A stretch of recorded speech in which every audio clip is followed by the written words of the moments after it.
You're not so much worried about making somebody, muscle like Arnold Schwarzenegger's muscle. You're teaching them to move their muscle properly or move I the think more of it is like I'm really interested in coordination and timing of movement. coordination of time. Yeah. So if you look at the best distance runners in the world, right, they're not a picture of strength. No. But their timing and coordination is very optimal, at least at the highest level. But it can be really optimal at any level, I believe, at least. Like I'd like to think that I can drive a car straight regardless of speed, right? I think the strength piece is important because it helps to allow you to sustain that coordination and timing over longer periods of time. But it won't get you necessarily out of pain. Yeah. It's at least from the glute perspective. People with strength in their glutes, they weren't really given awareness to maybe what was going on. So if you're not given awareness to anything, how do you learn anything? Yeah. Right? It's like being thrown a math equation, but never being taught actually how to execute the equation, right? Yeah. So that would be analogous to throwing exercise at someone and say, okay, I want you to do 1,000 of these. And then because you're stronger, which they got stronger in the study, Yeah. Therefore you should not have pain when you go and run because therefore you're stronger, right? But that wasn't the case. They were stronger, but they still had the same problem.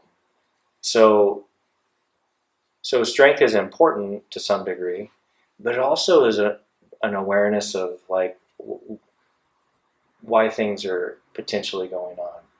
What's my training program? What's my lifestyle like? Am I driving the car with a steering wheel or am I driving the car without a steering wheel? Yeah. And then can I layer other things onto that so I can tolerate more running or load over time? Yeah. And so you're building more, you're putting more money in the bank account, so to speak. So when you go for a run and spend money, you have enough money in there and you won't go into the red.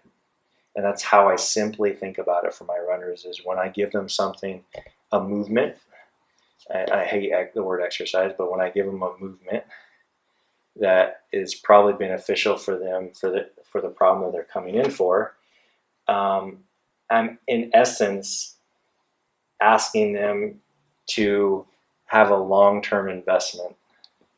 And that long-term investment doesn't always necessarily show dividends right away, but over time, that investment gets very large, right? Yeah. And so I love long-term investments. I hate every now and then we need to take a short-term investment. Yeah. But the goal is to get as much money into the bank account as possible.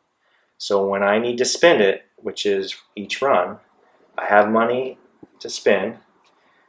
I adapt or recover, adapt, and then that puts more money in the bank, and the bank just gets bigger and bigger and bigger. Yeah.